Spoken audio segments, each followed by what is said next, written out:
rock bottle on the track, boy.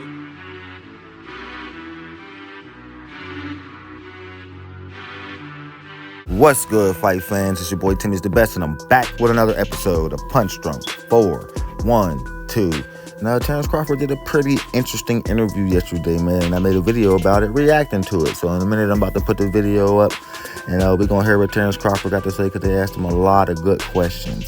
So we're going to hear what he got to say, and then I'm gonna give my thoughts on the matter. So y'all ready? Because I know I'm ready. Let's get into it. Blessed. I can't wait to go out there and once again make this. What makes you want to go up in weight classes? Is that just your constant drive to achieve more and more? You could say a little bit of that, but at the same time, I just think my body's growing. I'm getting older. Making 147 was kind of tough, so it was time for me to move up. What's been the most challenging thing about moving up that weight class? I don't know yet. I haven't fought in the division yet, so I really don't know the challenges. I don't know how my body's going to feel. I don't know how things are going to go, but I'm looking forward to it. What does it mean to see Omaha show up in the match? Oh, it means a lot because I always rep my city. I always support Omaha. See that, man? That's the humbleness right there, man. That's the humbleness that you get from the #1 fighter in the world, bro. No shit talking. No rubbing shit in people's faces, bro. Just straight facts, man. Like, he ain't coming in here with no delusional ass answers, man. He's just answering facts, baby. Back to it. For Omaha to support me like I support Omaha is wonderful. Crawford, going up to 154, did you think twice of going to 147, 154? A lot of people want to take a two fight. Going to 154, I mean, it's another weight class, but what made you just go up to that weight class? Oh man, it was, like I said before, it was tough making 147, and coming out undisputed, there was nothing for me really to prove at one. Period. Nothing to prove. Cleaned out the division, man. Smashed all the bums. 10 straight knockouts. 10 straight knockouts, bro. Doing niggas dirty, bro. Speak them facts, Crawford. Keep it 100 with these niggas, bro. No reason to stay down there, man. Boots want to fight, come up to me. 37 to kill myself to make the weight, so why not move up?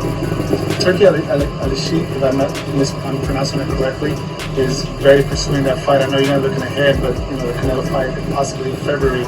Is that something that in the back of your mind that you will take no matter what, even going up in 2 more weight classes? Well, my mind is crystal clear on one thing, and that's like I said, this is real Madrimov, man. We ain't worried about Canelo right now. Worried about Canelo or anyone else for that matter. August 3rd is the only fight that's in the back of my mind, in the front of my mind, side of my mind. Canelo, that's the ultimate goal. That's the ultimate goal. That's the end game right there, Canelo. We're going to wash Madrimov. You know what I mean? We're going to wash Jermell Charlo. We're going to wash Errol Spence again if we wanted it again. We're going to wash Boots. And then we're going to save Canelo's punk ass for last, baby. Facts. Keep it 100 with these niggas, man. Don't ask me about Canelo when I got a fight coming up with Madrimov, nigga. Let's get it. So, that's it. What's something about your opponent's fighting style that you respect, that you've been kind of training for, and you're hoping to, I guess, neutralize would be the word when you go up against them? And shout out to Fight Hub, man. Fight Hub TV. Shout out, bro. We're reacting to y'all shit. He may only have 11 fights.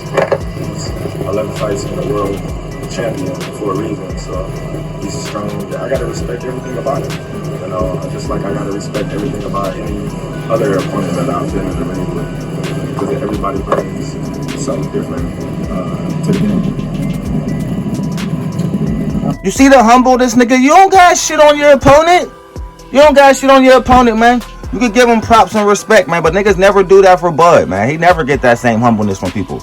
They always talking about what they gonna do to him. He's too strong. He this, he that. They never say, nigga, he's a great fighter. He's the scariest fighter. He's the best for a reason. They never give him that same respect, bro. But Bud always give niggas the proper fucking respect, nigga. That's why he's my favorite.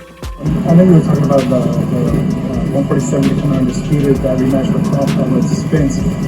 Did it just fall off immediately, or was it just everything was happening with the promotion with PBC?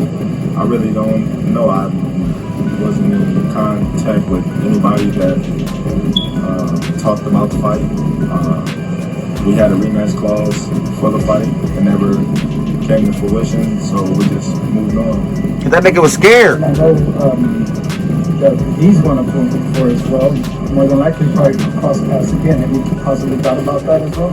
Like I said, the only thing on my mind is August 3rd. I'm not thinking about any other opponent or any other fight for that matter. I know how special this gym here is for you and for this community, and so there's probably a bunch of your kids out here, just out here to support you. What does it mean to see more kids from the community that maybe don't go to this gym coming out here to support you? How do you take your role as a role model and you want to inspire them still? Oh man, it's wonderful. You know, I love to see the community come together for a positive event and show their support and come out here and just have fun, just mingle with other kids and other people. That's another thing I want to touch on, bro. I don't really see enough boxers doing that. More of y'all need to, you know what I mean, give back, you know what I mean, and help these kids out here stay out the streets, bro. One thing I know is Gervonta Davis, Terence Crawford, and a few others, Canelo Alvarez, they actually do be trying to help their society, their culture, and their people, man. They be trying to keep the kids out the street and give them more productive things to do. I respect that shit a lot, and more of y'all boxers making all this money need to do that shit. Shout out to you, Terence Crawford, for looking out for the kids. That's what it's all about at the end of the day. How about having Logan Paul out here? What does that support mean, and how do you guys think that initially? Logan Paul, that was dope, you know, for him to come out and actually, you know, mingle with my community, being that he's not from here and Omaha is not a big city for boxing. For him to come out and show the support that he's done, it tells, you know, the level of respect he has for me. But not only that, he's one of my sponsors. Facts, prime, baby. I know you can help yourself, but, you know, showed it in the wrestling ring as well, you know, not to mess with you. What was that experience like to be able to knock someone out in the WWE? Oh man, it was dope. It was dope. You know, it was a dream come true from a little kid watching WWF. You know, like I told him, I was just like, man, it's crazy for a kid to grow up watching, you know, Hulk Hogan, Ultimate Warrior, and all these big giant figures in the wrestling federation. Well, WWE now. And that's when you know you made it to the big time, nigga, when you on WWE, bro. Passing Cody Rhodes a chair and whooping ass in the ring with him, bro. Only the biggest stars get to do that. That's, you know, Crawford finally made it to the big time, baby. You there now, bud. You there. That's why I keep doing these interviews and keep capitalizing on the shit. If you finally getting the recognition you deserve, my nigga. For you to actually idolize them as a little kid, for you to grow up and actually be part of the show is dope. It's a blessing. You jumped on the turnbuckle and kind of like when you dropped them, you stepped over him. Is that the first thing? Like, I gotta jump up and kind of pat my chest. Yeah, I was just like, man, I gotta live in the moment, man. I gotta enjoy it because at the end of the day, man, we all had those times where we rehearsed ourselves jumping up the turnbuckle or Facts! with a clothesline and, you know, just... We always beating up our brothers in the backyard. That wrestlers do that, I'm pretty sure, you know... Try this move on you, nigga. Moves and things like that. And for me, when the time came, I was like, man, I gotta jump on the ropes. I gotta jump on the ropes. Well, could you see yourself possibly doing something like that? We've seen a lot of fighters, you know, being in WWE, maybe later down in the career, you know, we saw Floyd doing it. Obviously, man, I'm small, man. we seen Floyd do partial, you know, two shows. I think he did 2 shows, but for the most part, you know, those dudes, it's just like any other sports. They go through a lot of injuries. It's very tough on your body, and I commend them because, you know, we all say fake a fall. Some of them injuries that they be having When you're gonna had to bring it back, man. They hitting niggas with ads and shit. You get paid for it, obviously. It's like your job. But how important is it for you to still find the joy and the fun in boxing? Oh man, it's being competitive. Being competitive and just wanting what you want. You know, I've always been a competitive person in any and everything that I've ever done. And just continue to stay on top and keep trying to conquer the world. Facts. Have you ever thought about being Mount Everest, baby. giving a blow myself because you are the best at it? Have you ever thought about doing that? No, I never really thought about being in commentating or anything like that. I'm more so like a channel guy, a channel rat. You know, helping the fighters, helping the fighters, get through the things that they need to get through to be able to sit at the table and talk about boxing. All the best boxers stay in the gym. Terence, I've seen you spar super middleweight, but you got to spar Andre Ward.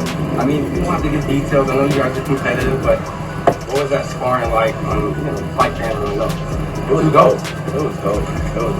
I appreciate Drake for even, giving me the opportunity to step in the ring. I can say that, I spar Andre Ward. That's dope. That's crazy. So, it was good sparring. It was very Sparring SOG is very nuts. good experience for me. I'm gonna tell you today. What kind of insight did he give you? Obviously, just a little bit. Like, what did he tell you? That we don't stop learning, right? The older we get, we never stop learning. But what did he tell you? Like, just briefly, something that during your sparring session. Not too much more. Sparring.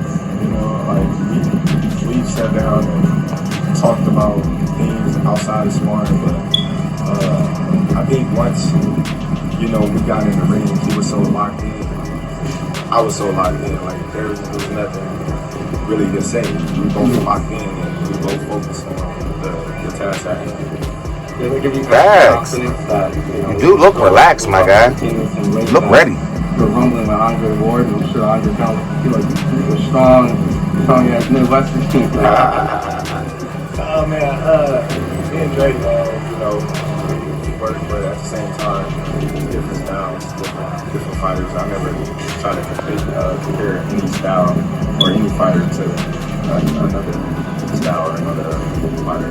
Is this Madrimal fight a more technical fight that the fight fans may not know the name, but this could be possibly one of your toughest fights on paper? It could be. Like I said. Hell no. In the past, every fight could be my toughest fight.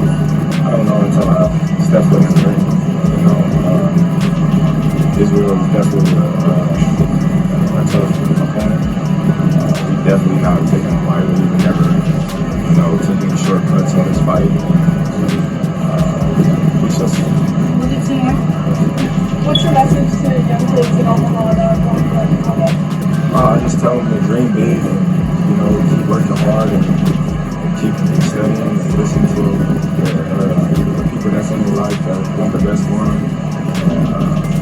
Just go get it. Go get that shit. Because I was a kid from Omaha, Nebraska, where boxing wasn't big. There was no champions. There was no big role models to look up to. And I had a dream. I had a mission. I had a goal.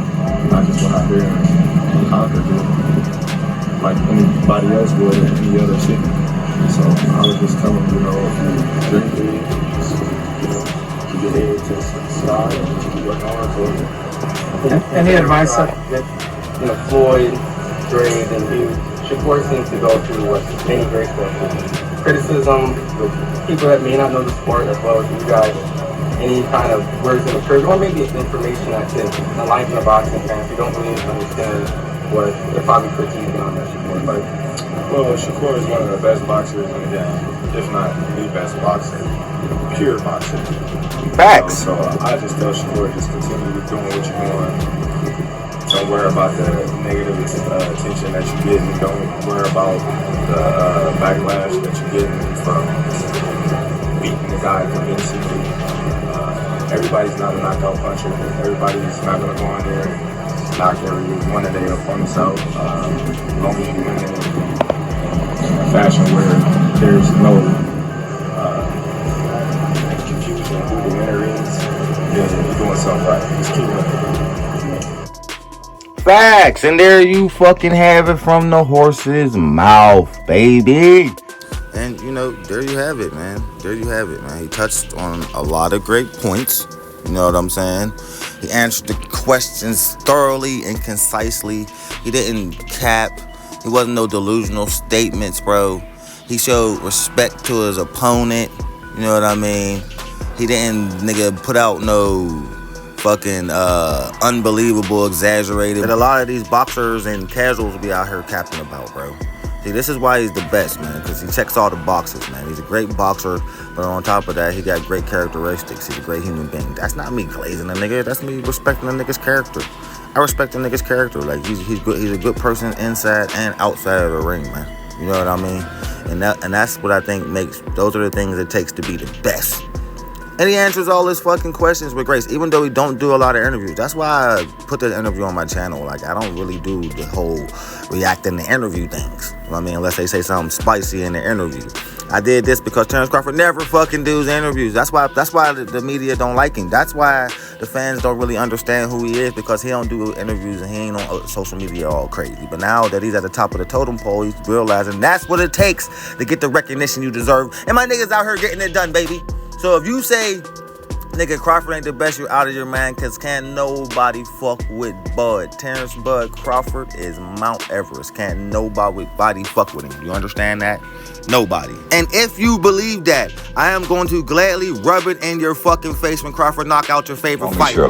First, take a big step back and literally fuck your own face! Because the hate is out of control. It's out of control. And now it's time to stand up and laugh at these bums, bro. Because after he washed Madrim off, everybody's going to really finally understand, can't nobody fuck with him.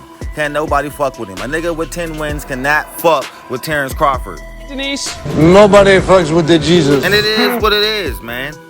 But I'm Punch Drunk 412. I'm happy I just got the 800 subscribers. Thank you so much, man. That's why I've been firing out the content, man. The more you subscribe, the more content I will make. Thank you so much. But like, again, I'm Punch Drunk 412. Like, comment, and subscribe. More coming soon.